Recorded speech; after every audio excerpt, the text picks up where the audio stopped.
Guretzako egitasmo hau hil ala bizikoa zen, oso garrantzitsua.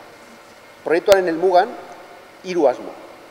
Merkatu berriak aurkitzie, ekoizpen lerro berriak garatzie, eta posible izango balitz, enpresa berriak sortzie. Eta proiektu honen oinarrian 3 osagai berebizikoak: produktua, merkatua eta teknologia. Labur bitz gure poza adierazteko ekimen hain garrantzitsu bat atera ahal izateagatik gure laguntzarekin.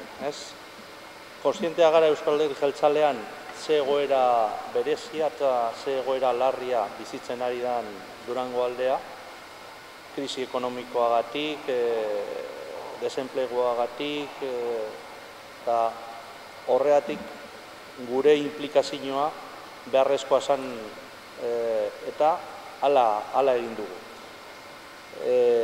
Eta horren adierazle nagusi bat izango litzateke gaur egun aztertzen ari garan ekimen hau poleo de competitividad deritzona.